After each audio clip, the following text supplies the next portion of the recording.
भक्ती आम्ही सांगमी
श्रीराम समर्थ श्रीराम समर्थ राजार्य प्रभु रामचंद्र महाराज की जय। जया साजनी जन्मनाथ झाला जयाने सदा वासनामाच केला जयाच्या मुखी सर्वदा नाम कीर्ती नमस्कार या ब्रह्म चैतन्य मूर्ती सद्गुरुनाथ महाराज की जय। सद्गुरु श्री ब्रह्म चैतन्य महाराज की जय। अवधूत चिंतन श्री गुरुदेव दत्त मंगलमूर्ती मोरया। जय जय रघुवीर समर्थ।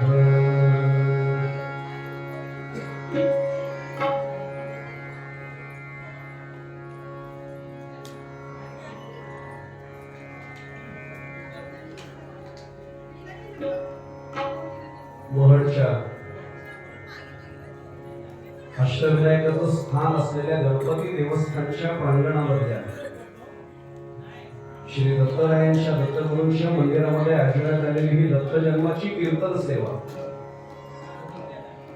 या सेवेला उपस्थित असणाऱ्या आपल्यासारख्या समस्त देवस्वरूप मायबाप श्रोत्यांचा प्रथम चरणस्पर्श करतो। माझ्या उभय साथीदारांना वंदन करतो। कृतीने शक्य नसलं तरी मनाने भावाने आपल्या सर्वांच्या चरणी साष्टांग प्रणिपात करतो। प्रत्यक्ष प्रभू रामचंद्रांना दत्तगुरूंना आणि माझे सद्गुरू श्री ब्रह्मचैतन्य महाराजांना प्रार्थना करतो याची कीर्तन सेवा त्यांनी त्यांच्या चरणी रुजू करून घ्यावी। आमचे जुन्या पिढीतले कीर्तनकार हरिभक्तपरायण दत्तदास किंवा खात ज्यांना आम्ही दादा म्हणायचो ते आवर्जून एका गोष्टीचा उल्लेख करायचे की जन्माचं कीर्तन हा बुवाचाच पुनर्जन्म जणू काय असतो। कारण ते म्हटले एरवीची कीर्तन सेवा ज्याला आम्ही जनरल कीर्तन आपण म्हणतो 5-10 मिनिटं इकडे तिकडे करून चालतं, पण जन्म देवाला असं नाही सांगताय देवा जरा थोडं उशिरा जन्म घे मला अजून बोलायचंय। ती वेळ अचूक साधावी लागते आणि म्हणून दादा म्हणतात की त्या दिवशी मी म्हणायचे की त्या दिवशी कीर्तनकार बुवा हा प्रसूती तज्ञ जणू काही असतो तो देवाचा जन्म घडवून आणतो। प्रत्येक मंदिरात गेल्यानंतर आम्ही पहिल्यांदा विचारतो इथे जन्माची नेमकी वेळ। मला सांगण्यात आले 6:20 बरोबर पंचांगाप्रमाणे आजची वेळ गुरुजी बसलेच समोर, त्यामुळे 6:20 बरोबर जन्म होईल, काळजी करू नका। घड्याळ समोर ठेवलेलंच आहे, त्या दृष्टीनेच पूर्वरंग जेवढा उलटते तेवढा प्रयत्न करतो। जो अभंग तुकोबारायांचा जगद्गुरु विश्ववंद्य तुकोबारायांचा अभंग ठेवलाय दिसायला 3 चरणांचे पण किमान 3 जन्म व्यतीत केल्यावर सुद्धा त्याचा अर्थ समजला असं श्रोते सोडून त्या कीर्तनाच्या गादीवर उभं राहिलेल्यांनी सुद्धा म्हणतो। तुकोबारायांनी प्रचंड असा गूढ अर्थ या अभंगाच्या माध्यमातून आमच्या समोर मांडला। मुळात तुकोबा म्हटल्यानंतर अजून काय पाहिजे? प्रेमळ भक्त हरीचे, प्रेमळ भक्त हरीचे ज्ञानविधी संत श्री तुकाराम। अधिकार घोर त्यांचा वैराग्याचे खरोखरी धाम। संत कवी दासगणू महाराजांनी वर्णन करून ठेवले ज्ञानविधी प्रेमाचं तर सागरच येते पण ज्ञानविधी सुद्धा आहे असे तुकोबा आहे।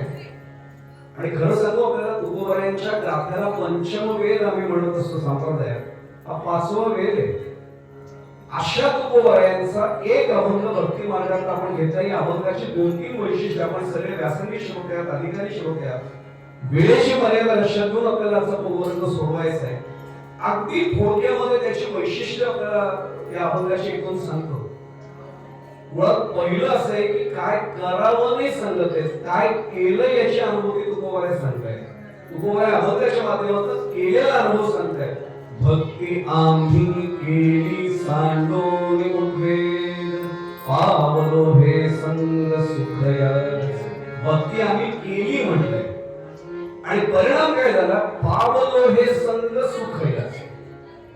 भक्ती केल्यामुळे आम्ही सुखी झालो। आणि खरं सांगू कोणालाही विचारावं, कुठल्याही उद्योजकापासून राजापासून रंगापर्यंत कोणालाही एकट्याला गाठून विचारलं तो सुखासाठीच धडपडतो. मजला की दुःख होवावे ऐसे कोणी जीवे न भावे किंवा भावे ना जीवे. नाथांनी फार परखड शब्दामध्ये ते आमच्या समोर सत्य मांडले.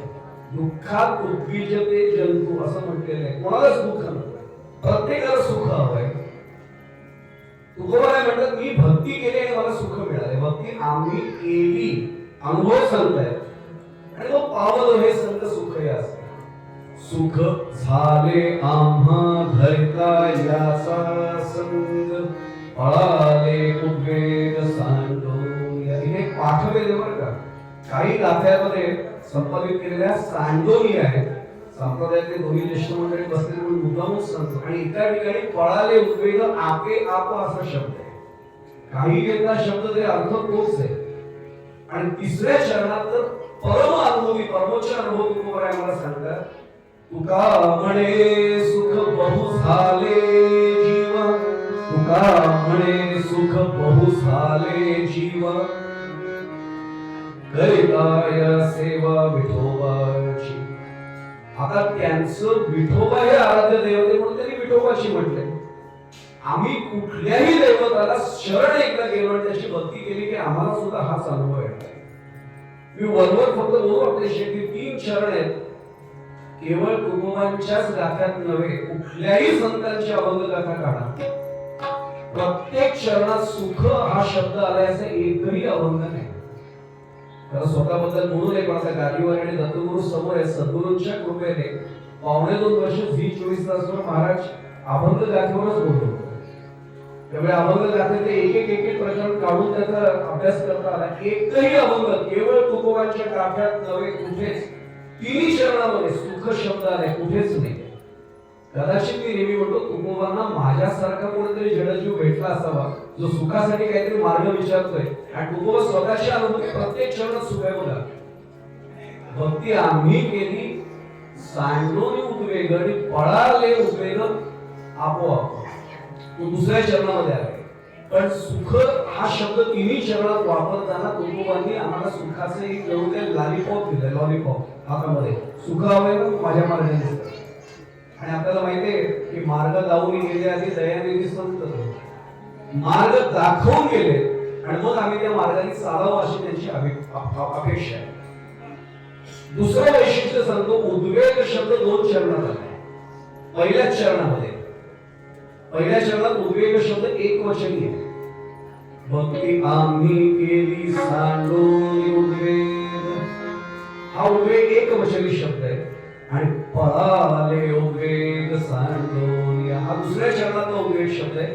ते पळाले उद्वेग हे तो बहुवचनी शब्द आहे.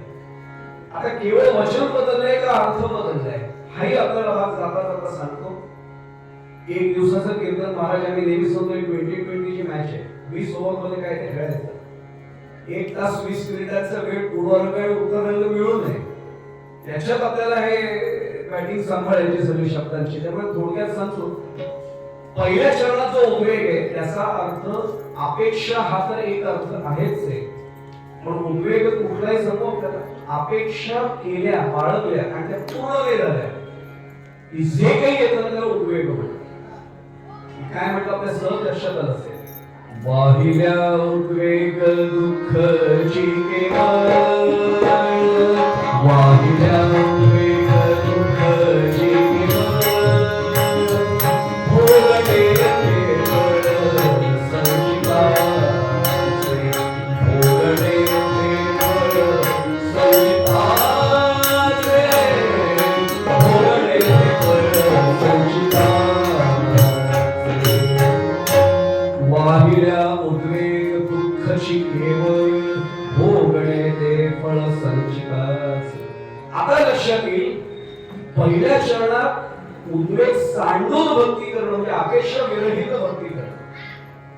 मी पुढे जाण्यापूर्वी सांगतो, हा अभंग का निवडला निरूपणाला पूर्वरंगासाठी, दत्त जन्माच्या आख्यानाला हा समर्पक अभंग कसा आहे ते नंतर सांगतो.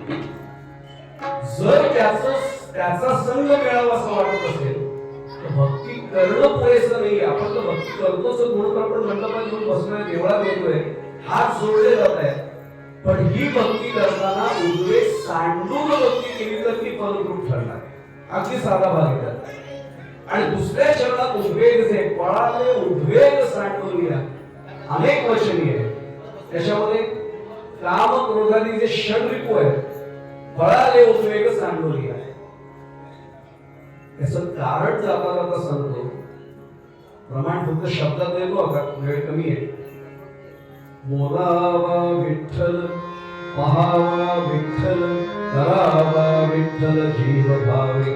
या अवताराला अंतिम शरण काढून पहा. तुका म्हणे देह भरिला विठ्ठले, तुका म्हणे देह भरिला विठ्ठले, काम क्रोधे केले धरणीते.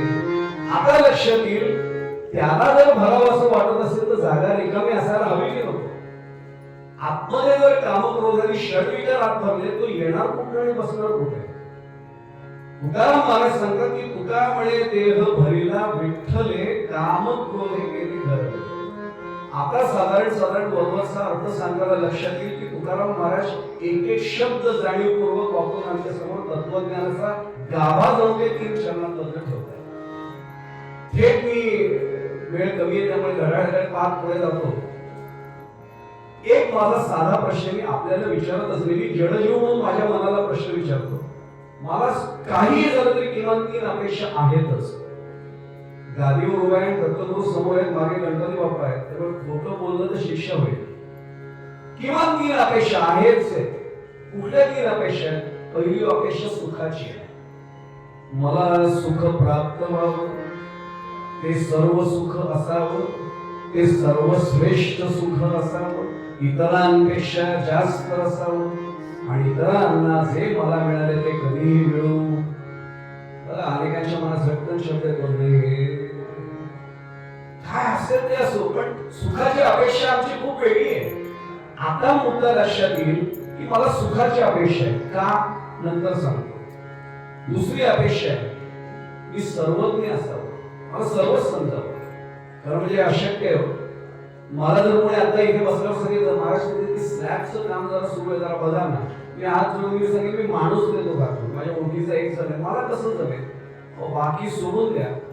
उद्या रोहित शर्मा इथे आला मंदिरात आणि त्याला सांगितलं बाबा बस जरा पूजा षोडशोपचारी करायचे, रुद्राभिषेकापासून सगळे मंत्र म्हणतो आणि क्रिकेट खेळायला सांगा, बिलागी न घेता इथे तुमच्यासाठी क्रिकेट खेळतो, 4 मुलांना ट्रेन करतो, बाकी मला सांगू नका. सगळं कसं सगळ्यांना जमेल अपेक्षितच नाही, पण सर्वज्ञ असावं हे मला वाटतं की ते पाहतो.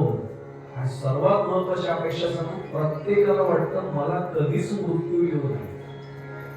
खरं म्हणजे मृत्यू येतच नाही बरं का. आम्ही ज्याला मृत्यू समजतो त्याला अध्यात्म कधीच मृत्यू मानत नाही.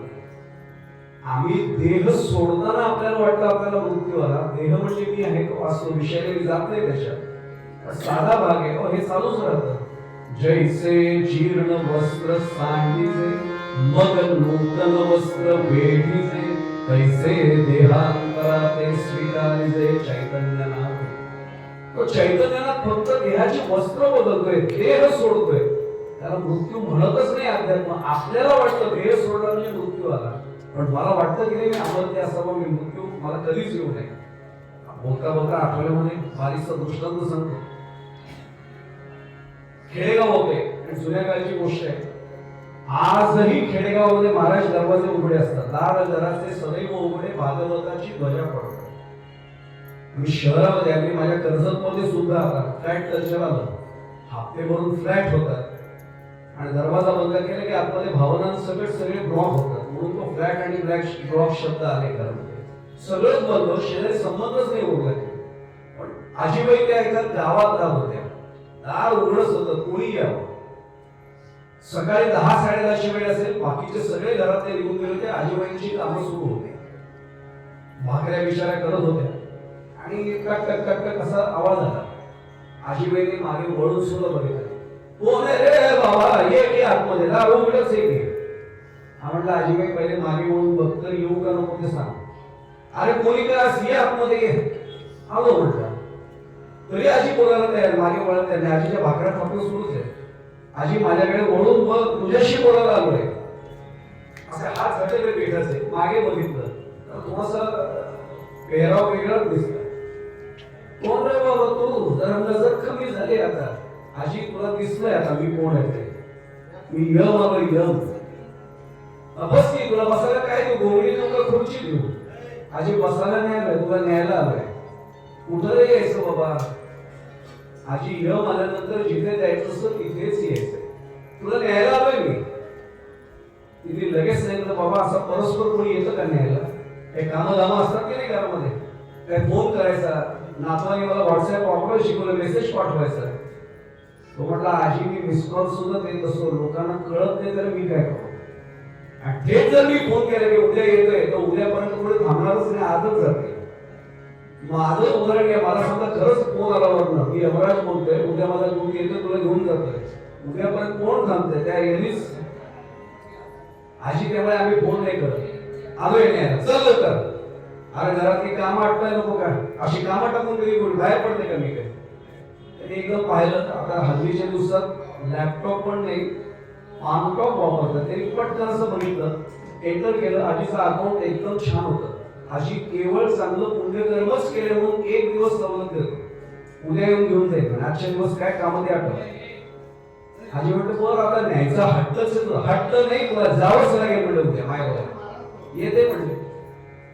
तो निघाला बिचारा, पुंबर ठेवलं. आजी कोणा मध्ये दादा अरे थांब, आता काय आजी उद्या भेटणार होत ना. अरे वयामुळे लक्षात नाही आलं. तिथे कोळसा पडला, तो कोळशाचा तुकडा हातात दिला. तर म्हणजे दरवाजावर जर लिहून जा, म्हणजे मी जाता येता वाचता वाचता लक्षात येईल तू येणार आहेस, तू येणार आहेस, म्हणजे मी कामं आटवून ठेवेल. लिहितो म्हटला, यामध्ये लिहिलं. दुसऱ्या दिवशी पुन्हा 10-10:30 टक टक टक टक. आजी म्हणजे कोण आहे. आजी नाटक तोडून नकोस, तुला सांगितलं उद्या नाही येणार आहे, मी आलोय. अरे तुला सांगितलं तर दारावर लिहून जा. आजी लिहून ठेवलेलं आहे. अरे चष्मा नाही रे, जवळचं ते दिसत, लांबचं ते दिसत, वाचून दाखव ना. यम बिचारा गोळा वाचतोय, मी उद्या येतो. ये ना म्हटले, आपली काय अडचण आहे. आज कशाला तू काय लिहिलेस. आजी मी उद्या येतो. आज कशाला ये उद्या. असं मरण टाळता येतं. पण मला वाटतं मी अमर्त्य असावं, मला मृत्यू कधी येऊ नये. आता याचं कारण आहे का. आपण नेमके कोण. भगवद्गीता काढून पहा. मम एवांशो जीवलोके जीवभूत सनातन. भगवंतांनी सांगितले पार्था अर्जुना हे सगळे जीव आहेत तो माझाच अंश आहे. आता जर तो त्याचा अंश म्हणून आलेला असेल तर तो कसा आहे, तो सर्वज्ञ आहे. भगवंताला माहित नाही, ज्ञात नाही अशी कुठली गोष्ट असेल, सगळ्याच गोष्टी त्याला माहिती आहेत. भगवंताला कधी मृत्यू आहे का, तो अनादि आहे, तो अनंत आहे. सावरकरांचं गीत माहिती आहे सर्वांना. अनादि मी अनंत मी अवध्य मी भला मारिल रिपू जगती असा कवण जन्मला. तो अनादि आहे आणि तो अनंत सुद्धा आहे.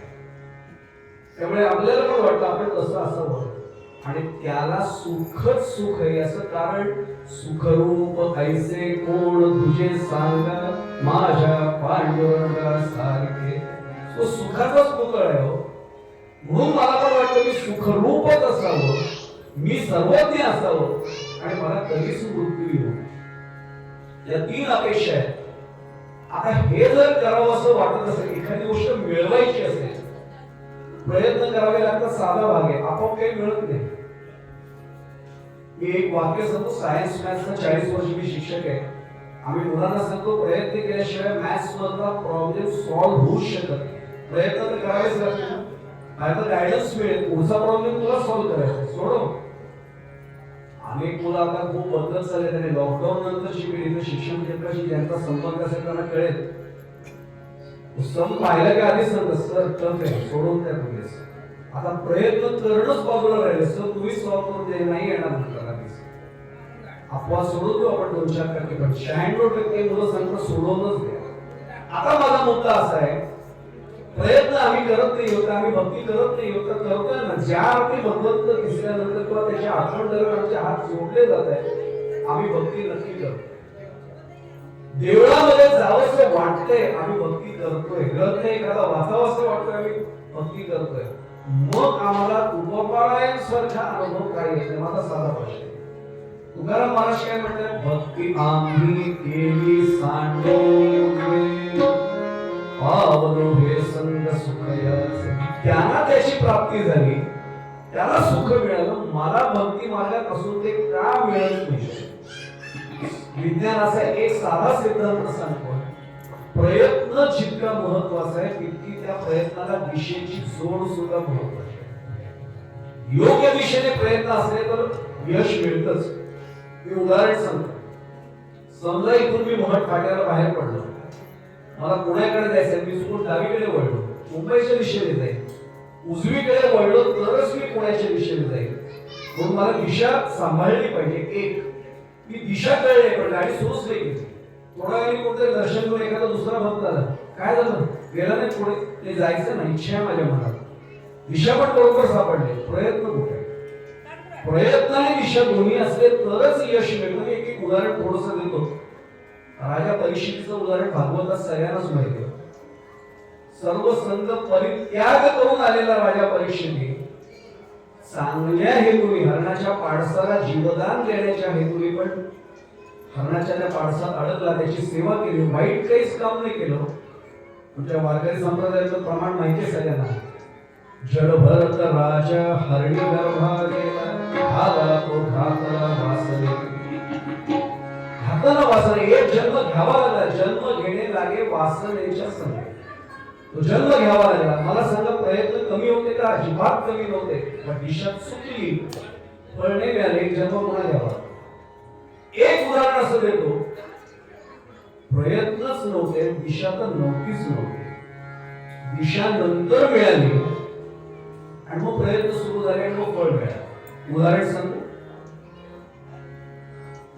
रामायण माहित नाही असं पोलीस लहान मुलाला सुद्धा ती कथा माहिती, वाद्या कोळ्याची.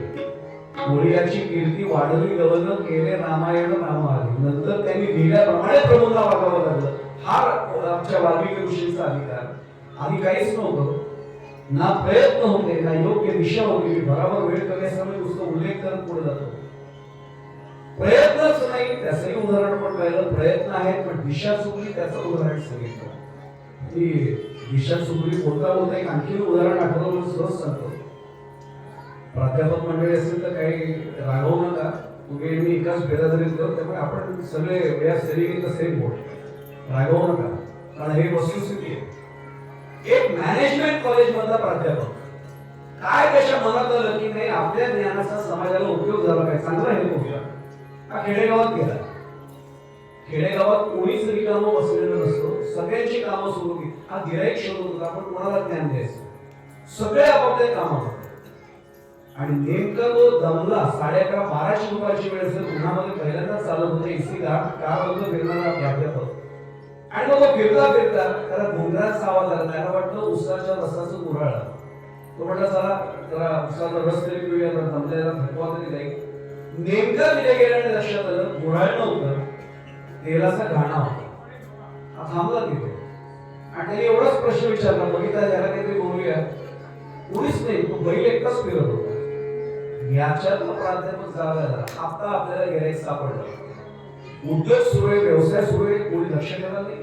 त्याने हात दिली, ए मालक कोण आहे आतमध्ये, सुपरवायझर कोण आहे, सुपरवायझर. तीनदा हात दिला. एक मालक, एक माणूस बाहेर आला. हाफ पॅन्ट मध्ये बंदी होती, सगळे तेलाचे डाग लागलेले होते, हात पेलट होते, हात पुसतच आला. हा साहेब बोला, बसा. बसायला मी आलो म्हटलं. मालकाला बोलवलं. तो म्हणला साहेब मीच मालक आहे. तो म्हटलं तू मालक असा अपाद मस्तक निहाळलं, धंदा करतोस ना? म्हटलं हो. म्हटलं धंदाच करतोय. तुला काही व्यवस्थापन शास्त्र कळतं का? तो म्हटलं साहेब काय असतं ते? अरे मॅनेजमेंट टेक्निक आहे, माहिती केली, मॅनेजमेंटचं सायन्स माहिती केली. तो म्हटलं साहेब पहिले कळलं आणि आताचही कळलं. तो म्हटलं जाऊ दे, सोडून दे. मी एवढंच विचारतो, बैल तिथे काम करतोय ना? म्हटलं साहेब इमारतीद्वारे काम करतोय, 10 वर्ष बैल माझं गाण्याचं काम करतो.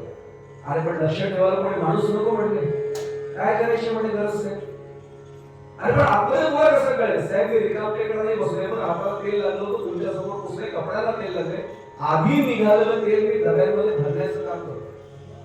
ते म्हणजे मान्य आहे सगळं मला, पण हे सगळं करत असताना बाहेर बैल जर थांबलं तर साहेब त्याच्या गळ्यात घोंगरं बांधले तो राहिले. तो आवाज येत होतो फिरताना, खुरखुर. मला कळतं आतमध्ये बसून. बैल जर चुकून थांबला, एवढं केलं की तो बरोबर फेरी मारतो. आता याच्यात प्राध्यापक काय गप्प बसेल का?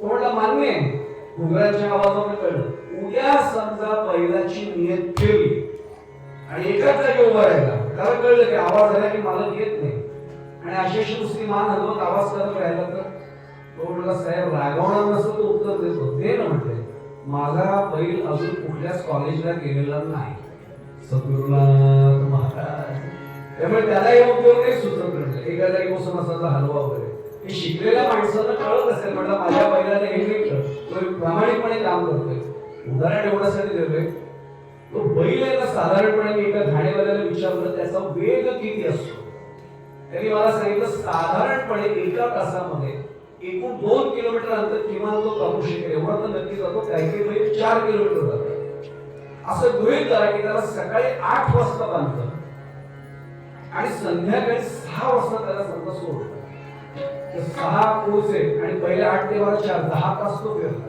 किती अंतर एकूण तरी कापलं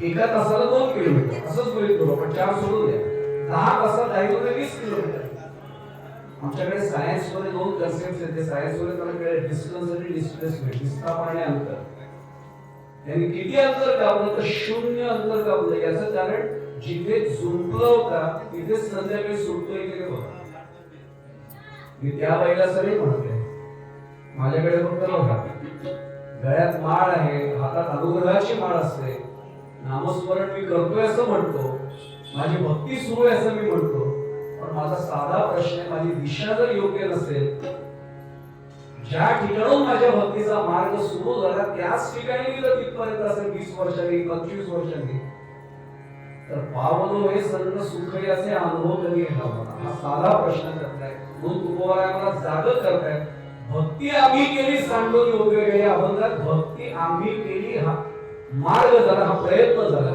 आणि सांडोनी उद्वेग ही त्याची दिशा आहे प्रयत्न आणि दिशा दोन्ही एकत्र आले आपोआपच यश मिळणार यश कुठलं पावलो हे संत सुख हा त्यातला भाग तुकोबाराय मला ग्वाही देऊन सांगतात मला एक प्रश्न साधा विचारायचा आहे दुसऱ्या चरणामध्ये मी 5-10 मिनिटातच तुकोबारायला आठवता घेतो मला एक साधा प्रश्न विचारायचा आहे समजा खरंच आपल्याला उद्वेग सांडायचं म्हणतं सोपं आहे आतमध्ये भरलेला अहंकार मला उद्वेग सांगूच देत मी आपल्याबद्दल बोलत नाहीये मी माझ्या साथीदारांबद्दल पण बोलत नाही मी माझ्याबद्दल बोलतोय 4 कीर्तनं केली टीव्हीवर काही वर्ष आलो की आम्हाला असं काय वाटलं तर या पगडीच्या आतमध्ये खूप काही पगडी का आणि फेटा आम्ही वाटकरी केंद्रात तर फेटा असतो आपला का आम्ही बांधतो माहितीये का आपल्याला अनेक जण मला विचारतात सर तुम्ही कीर्तनाला वगैरे की फेटा किंवा पगडी का बांधता आणि म्हटलं आपल्या पूर्वजांना माहिती आहे की तो आतला अहंकार असं उसळी म्हणून राहिले त्याला दाबून ठेवण्यासाठी पगडी किंवा फेटा बांधून ठेवला तो नको यायला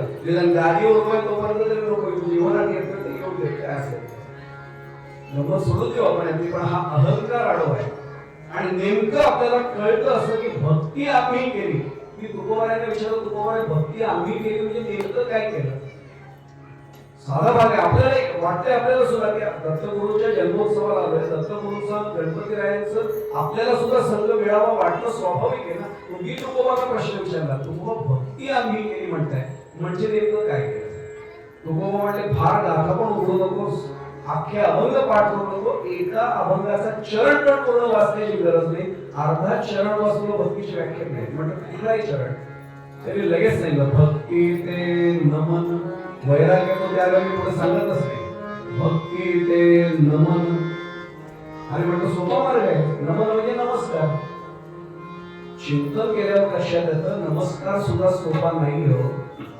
समोर कोणी आला की 2 गोष्टी घडल्या तरच नमस्कार घडणार आहे मला माझ्या स्थितीचाही विसर पडला पाहिजे आणि समोरच्याही स्थितीचा विसर पडला पाहिजे समोर कोणी आलं की लगेच मला येतं कीर्तन काय आहे शिक्षण क्षेत्रात आहे अमुक पदावर आहे अमुक शिकलोय वाकतच नाही आपण लाटणं पाहिले बघा लाटणं त्याला पोळी चपाती काही जण म्हणतात ते लाटणं पाहिलंय आपण मध्यभागी कसं असतो जाड त्या लाटण्याचं म्हणतच नाही अहंकार भरल्यानंतर लाटणं मध्ये जाडच असतं जरा इथेच तो भरलेला आहे सगळा अहंकार मी असा आहे मी कसा आहे आणि समोरच्याही स्थितीचा विसर पडत नाही आपण त्याचं वय बघतो लहान आहे माझ्यापेक्षा याला काय नमस्कार करा अरे हा कमी शिकलेला आहे याला काय नमस्कार करा अरे हा कमी पैसेवाला आहे याला काय नमस्कार करा नमस्कार सोपा नाही.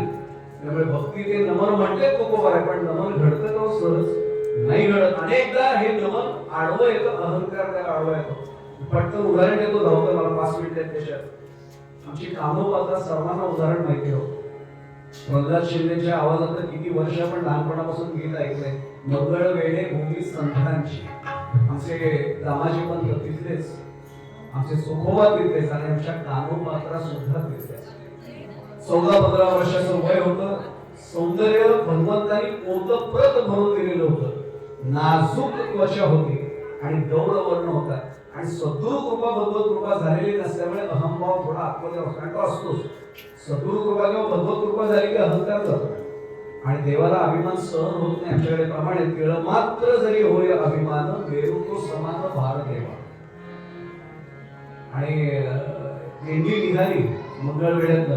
दिंडीच्या प्रमुखाने विचारलं, कानोपात्र येतेस? ती म्हणली, देवाचं दर्शन घ्यायला मलाही आनंद आहे. आमच्या घरात पांडुरंगाची भक्ती आहेच, पण मी नाही येणार पंढरपूरला. का नाही येणार ग? तिने सांगितलं, मी इथनं नमस्कार करेन पण तुमच्या बरोबर तिथे येणार नाही. ते म्हणजे का? ते म्हणजे मला माहितीये तुम्ही नमस्कार करताना देवाच्या पायाला मिठी मारतात. आणि खरं सांगू, एकमेव दैवत असे पांडुरंगाचं की त्याच्या पायाला मिठी मारून खरंच दर्शन घेता येतं. वंदनापासून उकलल्या गाठी देता आली मिठी सावकाश. फक्त एकमेव दैवत. तुम्ही तिरुपती बालाजीला गेला तरी 50 फुटावरनं दर्शन. आणि इतके ढगलाढगी असते. माझे एक विद्यार्थी ते प्रसाद वगैरे घेऊन आला होता. त्याला म्हटलं, काय झालं दर्शन? ऑनलाईन बुकिंग केलं होतं, 1 तासात दर्शन मिळालं. म्हटलं मग ते देवाच्या डोळ्यात ते भाव कसे वाटले? भाव कुठले भाव सर? ते बघेपर्यंत ढकलतात, चलो आगे करत बसतात. आणि म्हटलं मग तू बघितलं काय? घेतलं बघितलं सर. तुम्ही गेलात तरी म्हटलं अजून नाही गेलो. काय मागे सोन्याचं डिझाईन आहे सर आकृती. अरे म्हटलं सोन्याचं डिझाईन बघायचं तर तिरुपती बालाजीच्या मी परत कशाला खर्च करून गेला? ज्वेलर्सच्या दुकानात भरपूर तुला डिझाईन बघायला भेटेल. मंदिरात गेल्यावर देवाच्या डोळ्यांमध्ये मी जर डोळे घालून पाहत नसते तर मी दर्शन घेतलं म्हणजे काय केलं? हा फक्त साधा भाग आहे. ती म्हणजे मी नाही येणार. तुम्ही मिठी मारून नमस्कार करता. मी नाजूक त्वचेची माझ्या हाताला ओळखले होते. त्यावेळी बरं, दुसरा प्रश्न. पांडुरंग काळा आहे म्हणते. डॉक्टर APJ अब्दुल कलामांचं वाक्य मला रावत आहे म्हणून समजतं. ते म्हणजे 3 काळ्या गोष्टींनी माणसाचं भलं केलं, त्यांना वेळ लावलं. एक ब्लॅकबोर्ड. सगळ्यांचं आयुष्यच ब्लॅकबोर्ड लिहिलं. हे डॉक्टर APJ अब्दुल कलामांचं वाक्य. ते केवळ मिसाईल मॅन किंवा आपल्या राष्ट्रपती नव्हते की himself was one of the best professors. शेवटी सुद्धा आफ्टर रिटायरमेंट त्यांनी शिकवण्याचं काम केलेलं. इतके उत्तम प्राध्यापक, शेवटपर्यंत प्राध्यापक म्हणून झाले, शिक्षण क्षेत्रात झाले. ते म्हणजे ब्लॅकबोर्ड पहिलं. आणि APJ अब्दुल कलाम सांगतायत, आमचा द्वारकेचा कृष्ण कन्हैया काळ्या रंगाचा आहे आणि आमचा पांडुरंग परमात्मा पंढरपूरला हाही काळ्या रंगाचा आहे. पण ते म्हणजे एकदा तिथे जाऊन आलं ना की येणे सोसे मला झाले हवाबरी परत माघारी येतात. तिथेच जावंसं वाटतं. आणि तसं ती कानोपात्रा गेली. ती म्हणजे एवढंच माझी अडचण आहे, तो काळा रंग मला लागेल. मी नाही नमस्कार करायला मिठी मारून करणार. मध्यम मार्ग स्वीकारला जातो. तू हात जोडून नमस्कार कर, हे सगळे म्हणते. मला आवडेल, पांडुरंग मला पण आवडतं, पण ते तुमच्यासाठी मिठी मारून नाही नमस्कार करणार. अहंकार सौंदर्य असं. आणि पुन्हा सांगतो, अहंकार म्हणजे सद्गुरु कृपा आणि भगवत कृपा नव्हती म्हणून अहंकार शिवत होता. गेले आजच्या सारखा काही 16 खंबे लोक 750 वर्षांपूर्वीची गोष्ट आहे. आणि सगळ्यांचं दर्शन झालं. आणि ही हात जोडून नुसतीच उभी लाभायचं. त्या दिल्लीच्या प्रमुख काकांनी सांगितलं, कानोपात्रे पाहिलं आम्ही कसा नमस्कार केला. ते ये ना पुढे कर ना नमस्कार. काका आपलं ठरलं होतं, मी मिठी मारून नमस्कार नाही करेन, मी असा हात जोडून करेन. चर्चेत एक मध्यम मार्ग निघतो की तू फक्त तुझ्या उजव्या हाताची करंगळी देवाच्या पायाला स्पर्श करत होता. बस एवढं तरी दर्शन, तेवढं जमेल. म्हणजे आणि ती आली. हा जबाबदारी संतांचे पंढरपूरला जाऊन आले त्यांना याची माहिती आहे. त्या कानोपात्रांच्या ओवाच्या पोटात तिच्या 2 करंगळ्या बसायच्या एवढी ते नाजूक होते. ही करंगळी बघू नका, कानोपात्राची करंगळी याच्या निम्मी होती. आणि तिने असा स्पर्श केला आणि भस्कन करंगळी भगवंताच्या पायाच्या अंगठ्यात शिरली. आजही पंढरपूरला जाऊन बघा, ते छिद्र आपल्याला पाहायला मिळतं. याची ही कथा आहे. आणि ते झाल्याबरोबर अहंकारच जळून पडला. तुकोबाचं त्याही प्रमाणे अभिमान अहंकार गेला कामये देव झाला. साष्टांग दंड होते, भगवंता हे तुझं सौंदर्य ते तू परत घेऊ का? अहंकार गेला, अभिमान गेला आणि मग देवच झाल्यासारखं झालं. आता लक्षात येईल भक्ती ते नमन मध्ये शेवटचा अर्थ भावता सांगतो थांबतो. एवढा सोपा अर्थ नाही तुकोबांचा. आपण खूप व्यासंगी बोलून मांडतो थांबतो. भक्ती ते नमन नाही नुसतं, भक्ती ते न मन शब्दाची फोड लक्षात घ्या. न मन मन रहित होणं म्हणजे भक्ती करणे. आमच्या गोपिकांनी जी केलेली भक्ती आहे, गोपाळांनी केलेली जी भक्ती आहे ती न मन म्हणजे मनविरहित केलेली भक्ती आहे. त्याला भक्ती म्हटले तुकोबारायांनी. मी उदाहरण फक्त सांगतो. एका गोपिकेने भगवान श्रीकृष्णाला सांगितलं होतं, कृष्णा एकच प्रार्थना आहे, तू मुरली वाजव. आम्ही वेळ होतो त्याच्यासाठी. तुझ्या मुरलीने तहान मुलं हरली रे, नको वाजव, श्रीहरी मुरली रे. का? तो म्हटलं मुरली बेसूर वाजते का? तिने उत्तर इतकं छान दिलं. तेव्हा त्या मुरलीला काय किंमत आहे? तुझ्या आदराला लागते म्हणून त्या मुरलीची किंमत आहे, तर मुरलीच्या आमच्यासाठी काय किंमत? मग वाजव का नको? बेसूर वाजते का? नाही वाजव, पण दुपारच्या नंतर वाजव, भोजनोत्तर वाजव. तोपर्यंत बेसूर वाजते का? तेव्हा तुझा स्पर्श झालेला कोणी बेसूर कसा असू शकेल? मग का नको? काय उत्तर दिलं असेल? भगवंता तुझ्या त्या मुरलीचे स्वर ऐकून फक्त आमचं अंतःकरण नाही करवत, माझ्या चुलीतील लाकडं सुद्धा द्रवता कंटाला पाणी सुटतं, ती चूल नीट पेटत नाही रे, स्वयंपाकच होत नाही. सासूबाईंचे रोज बोल मला ऐकून घ्यायला लागतात. काय भक्ती असेल? मनच राहिलं नाही. आणि एकदा गोकुळ सोडून आमचे भगवान श्रीकृष्ण तिथून गेले, मथुरेला परत आलेले. उद्धवांना पाठवलं. उद्धवाला सांगितलं ज्ञानयोग समजून दे. उद्धवजी आले. रथ देवांचा होता, धूळ उडली होती सगळी. गोपिकांना वाटलं सगळ्यांना गोळीच्या रोडात भगवंत आले, धावत सगळ्या आल्या. रथ भगवंत असा होता, पण आतमध्ये भगवान श्रीकृष्णांची ऐवजी उद्धवजी. तरी आदर सत्कार केला, पाद्यपूजा केली, औक्षण केलं, खानापन्न व्हायला आसन दिलं. आणि एवढं सांगितलं उद्धवजी देव कुठे, भगवंत कुठे आहे तेच सांगायला. आता उद्धवजी ज्ञानयोगाचे अधिकारी होते, तेच सांगायला मला देवाने पाठवले. काय चुकीचा प्रश्न हिरण्यकश्यपू सारखा विचारताय? असं विचारा. देव कुठे विचारताय? देव कुठे नाही विचारा. देव सगळीकडे, तुमच्यात आहे, माझ्यात आहे, रथात आहे, घोड्यांमध्ये ती धूळ उडली त्याच्यात सुद्धा आहे, जडात चैतन्यात सगळीकडे भगवंत आहे. हे ज्ञान ते म्हणजे कर्जत, महड, मुंबई, पुणे कुठे जाऊन सांगा, गोकुळात जाऊन सांगू. आम्हाला तुमच्यासारखं दिसणारा भगवंत पाहिजे. देवाने उद्धवजीने एकच उपाय सांगितला. देवाने उपाय घेऊन मला पाठवलाय. कुठला उपाय म्हटलं? एकच काम करा, डोळे मिटा, मिटतो म्हटले, आणि मनात त्याचं स्मरण करा. आता गोपिका रडायला लागले. उद्धवजी म्हटले रडताय काय, तुम्हाला मार्ग दिला?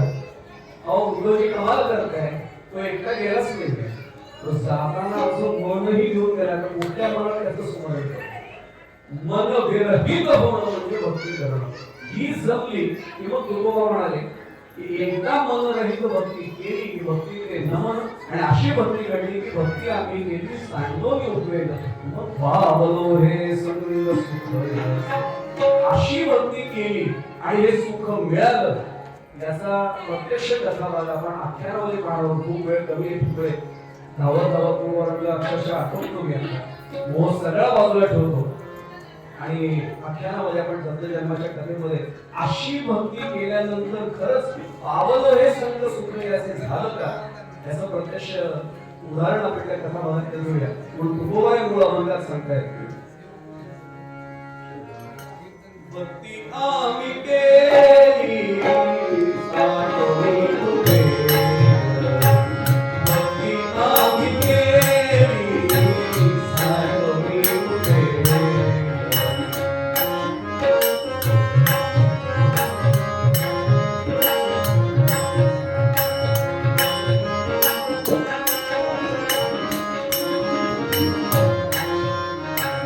पावलो हे संग, पावलो हे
आख्यान करतो कारण 20 मिनिटांचा वेळ फक्त मिळणार आहे.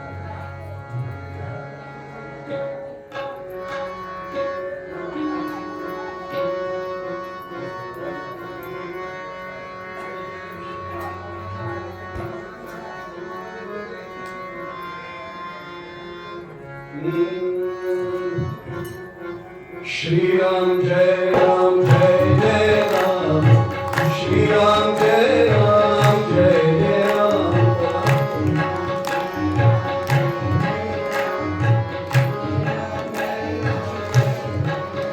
राम श्री राम जय राम जय जय राम श्री राम जय राम जय जय राम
या गादीचे स्वामी असलेले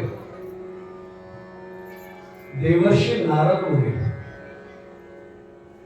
यांच्यामुळे अनेक अवतारांना मदत झाली.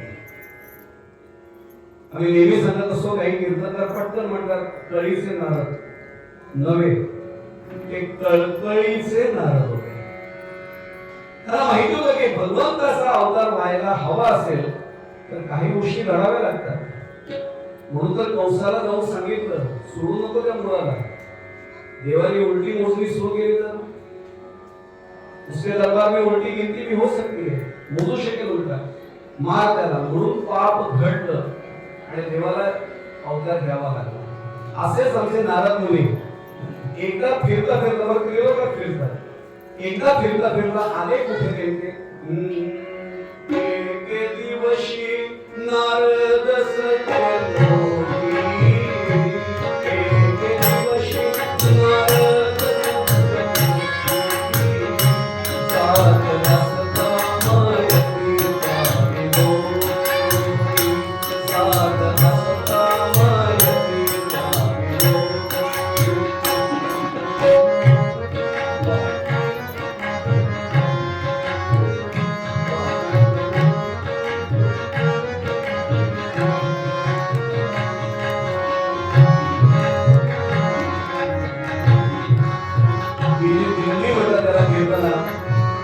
आर्यासाठी देणगी आहे आणि ही साय जी आहे ही कराडकरी पद्धतीची देणगी आहे. ह्या बुवांची कीर्तन जरी ऐकले तर ही साथ कळेल.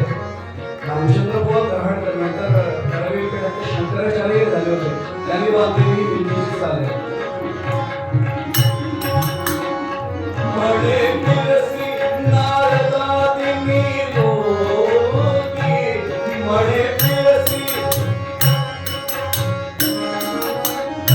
मळे पिरसी नारदादी लोकी, आम्हा ऐशा कविता पाहिल्या, आम्हा ऐशा कविता पाहिल्या, आम्हा ऐशा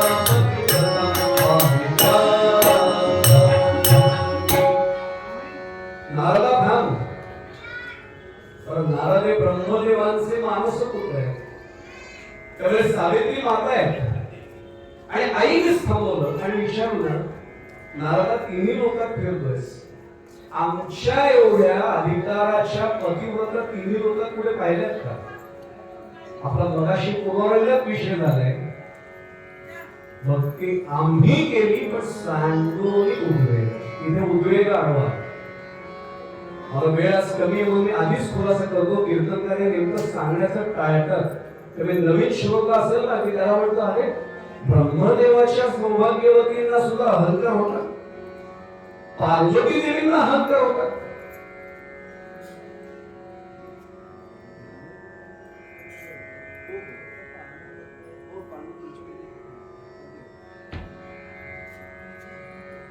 आणि मग महाविष्णूंच्या रमेला सुद्धा अहंकार होता. याचा गूढ अर्थ लक्षात घ्या. देवाचा अवतार होण्यासाठी घेतलेल्या त्या भूमिका होत्या. आता नवीन पिढीचं कोणी ऐकेल त्यांना असं वाटतं आपल्यालाच काय, त्यांना पण अहंकार आहे. त्यांना अहंकार नव्हता. हा अवतार घडून येण्यासाठी त्रिमूर्तीचा त्या तिन्ही देवांच्या बाबतीत हे घडून आलेला आख्यान सुरुवातीला सांगणं आवश्यक. अनेकदा आम्हाला असंच वाटतं, असं कसं झालं. त्यांनी सांगितलं, नारद मुनींनी तुम्हाला काय कल्पना आहे का? तुम्ही विचारताय पतिव्रता पाहिल्या की? एकच सांगतो, मुनी बोले का सया हे अहंकार, मृत्यू लोकी पाहिली अत्रिकांता. वेळ कमी म्हणून मी काय काय पद चालीत दुसरी म्हणत ते शब्दात सांगतो. मृत्यू लोकी पाहिली अत्रिकांता, धन्य धन्य अति तीच सती लोकी. मग तुम्ही कुठे हे केलं? तुम्ही न सवा पद नखा पहाडे, तिच्या नखाची सुद्धा, पायाच्या नखाची सुद्धा सर तुम्हाला नाही हो. हे म्हटल्यानंतर असं कसं शक्य आहे? त्यांनी एवढं सांगितलं, मी सोडून द्या, सूर्य घाबरतो, सूर्य सुद्धा घाबरतो. कसा घाबरतो म्हणले? त्यांनी सांगितलं, तत्पातिव्रत्य किती वर्णू नाहीच तपत तसे कोणा.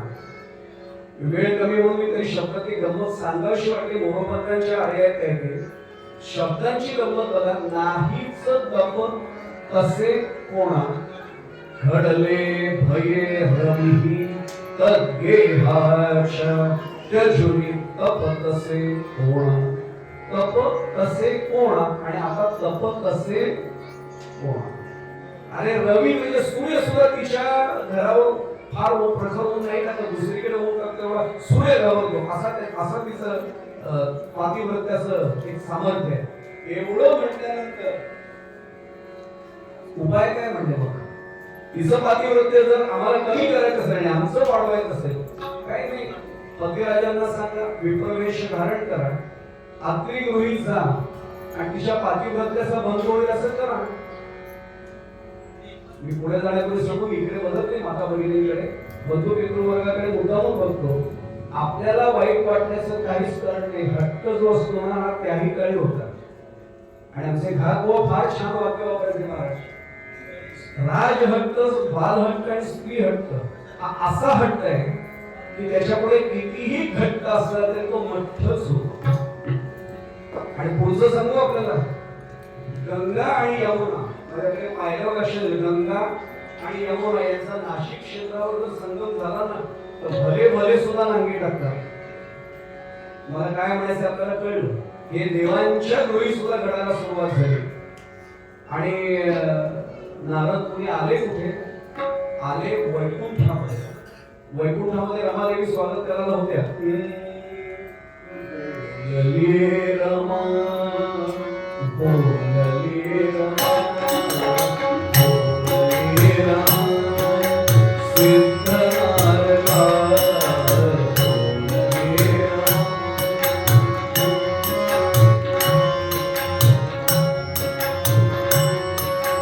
बोलली रमा सिद्ध नारदा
हळूहळू सगळ्यांकडे गेल्यानंतर राहिला होता कैलास पर्वत.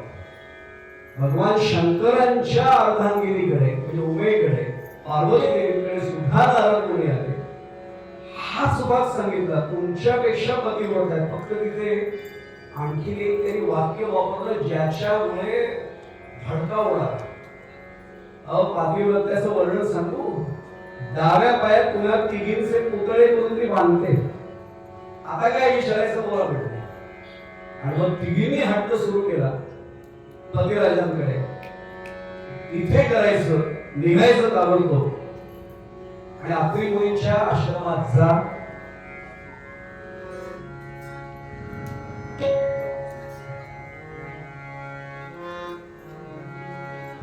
निवडत पद वेळेनुसार गेलो होता आणि काय म्हणाल्या त्या त्यांनी हट्ट धरला. दादांच्या घातवांच्या परंपरेमध्ये अनेक प्रकारच्या प्रयोगांची पद्धत आहे. त्याच्या ठरलेल्या चाली असतात, थोड्या वेगळ्या चाली आपल्या समोर आपण खूप रसिक व्यासंगी श्रोते बोलले नाही म्हटलं आणि त्यामुळे आपल्या समोर थोडा प्रयोग. काय झालं नेमकं. वदती आवला वदती आवला देवान प्रतिज्ञा वदती आवला देवान प्रतिज्ञा नरलोकी पुरी जाए हो नरलोकी पुरी जाए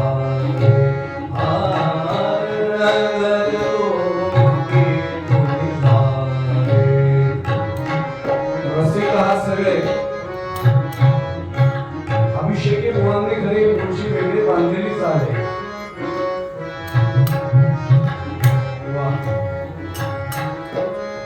शब्दा वाचुनी गले सारे शब्दांच्या पलीकडे हो शब्दांच्या पलीकडे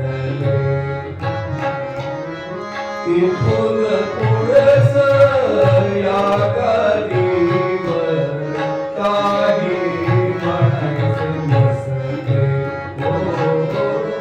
त्याच्या पुढचं काय एवढे म्हणताय ना चाल फक्त अशाकडे होते.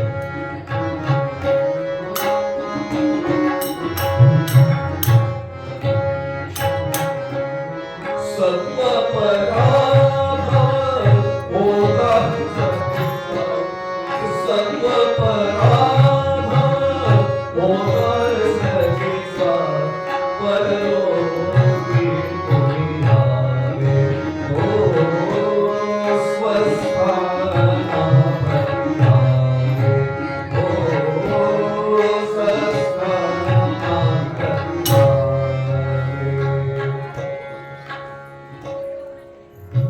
सगळ्यांनी आपापल्या पतिराजांना सांगितलं की ताबडतोब निघा आणि कुठे जा. अत्रि मुनींच्या आश्रमात जा. अनसूया तिथे नावही मी पुढे जाण्यापूर्वी सांगू आपल्याला, शेक्सपियर म्हणाला वॉटसनला नेहमी नावात काय, मी तर नेहमी म्हणतो शेक्सपियर बाकीच्या बाबतीत प्रचंड विद्वान होता, इथे थोडी चूक केली, नावात बरंच काही आहे.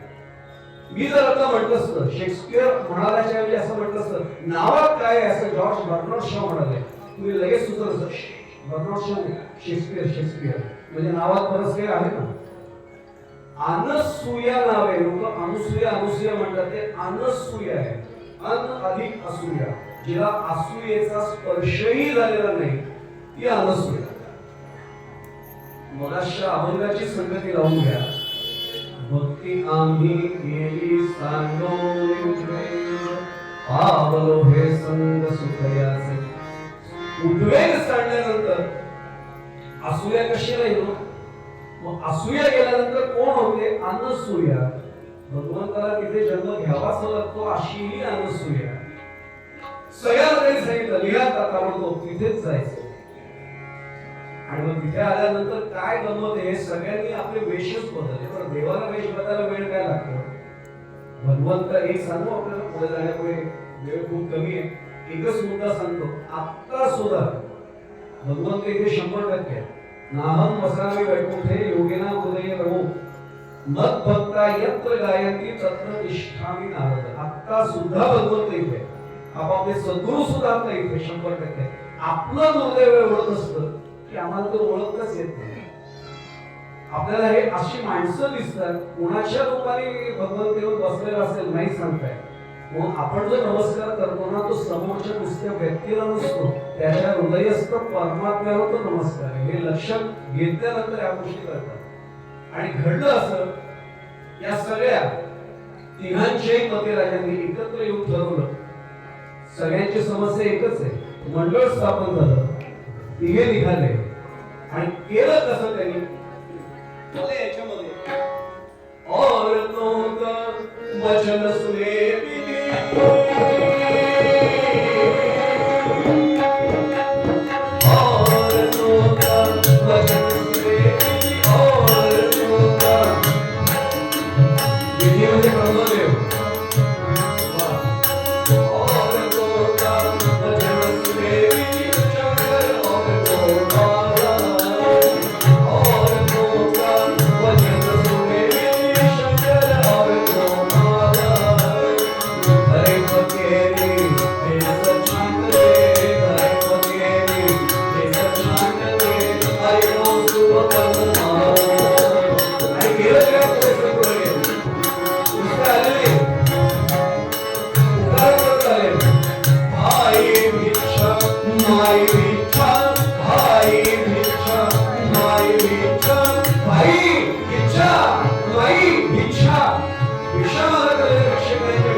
अत्री मुनींच्या आश्रमात अतिथी देवो भव हे सांगायला नको होतं. धर्माचंच आश्रय त्या ठिकाणी होतं. भगवंत प्रत्यक्ष आलात तुम्ही म्हणून अनसूया देवीने स्वागत केलं. अत्री मुनी कर्मकांडानिमित्त बाहेर गेलेले होते. ते सांगितलं जा स्नान करून या, ध्यान करा, लगेच तुम्हाला जेवायला वाटले.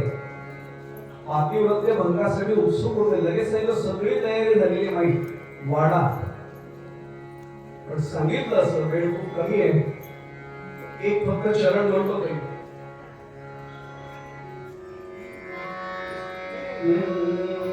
वाडी भोजना वाडी भोजना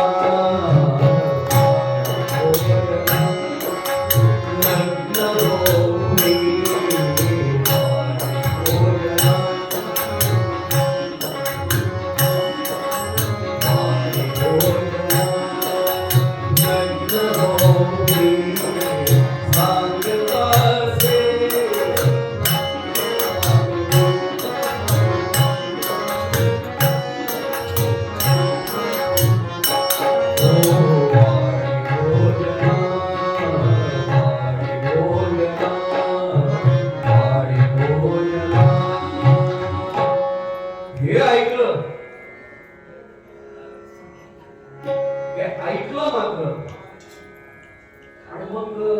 संभ्रम निर्माण झाला. पातिव्रत्य भंग करण्यासाठी सांगितलं एक बरोबर आहे.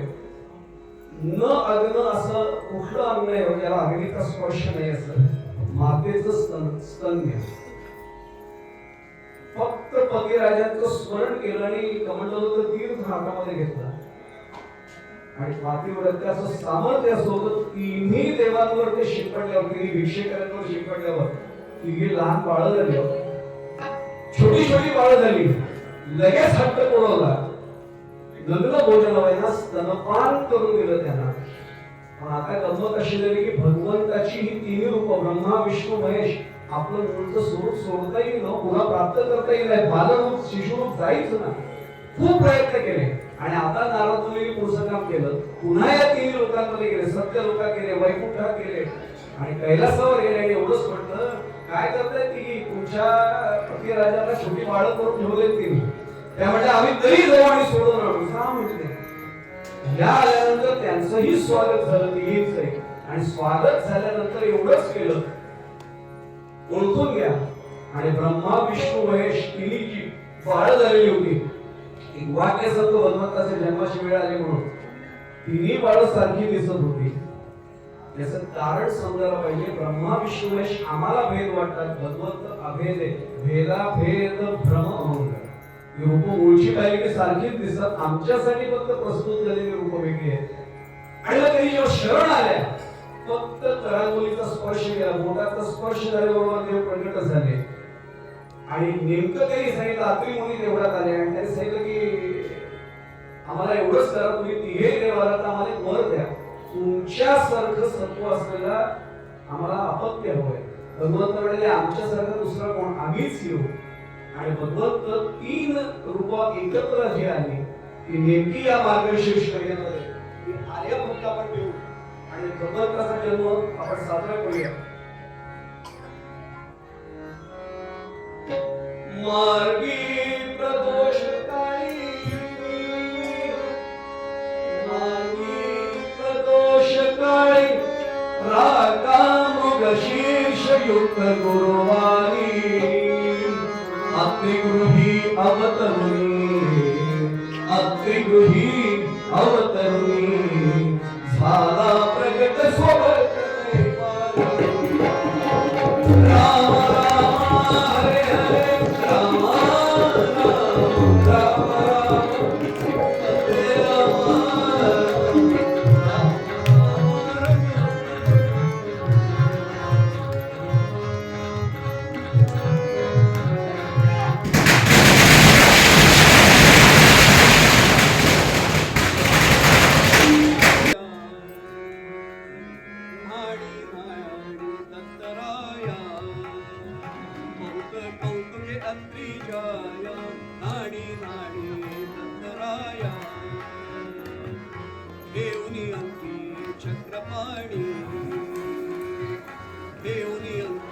चक्रपाणी खालिक सुरभी कृष्णपाणी नाडी नाडी दत्तराया,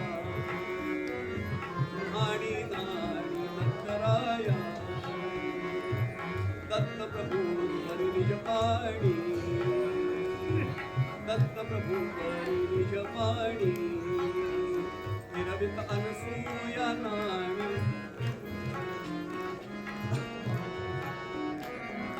नाडी नाडी दत्तराया लावणी यत्स्वरूपी स्नेहा मुक्ती भक्त राजमोहा अनसूयेने शिशुपोहा, अनसूयेने शिशुपोहा घालून माती आले स्नेहा नाडी नाडी दत्तराया, नाडी नाडी दत्तराया, नाडी नाडी दत्तराया.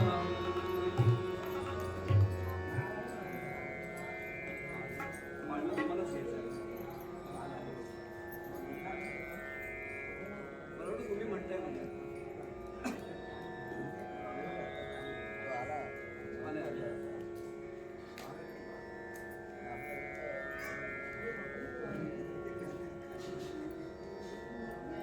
मध्ये घालून आता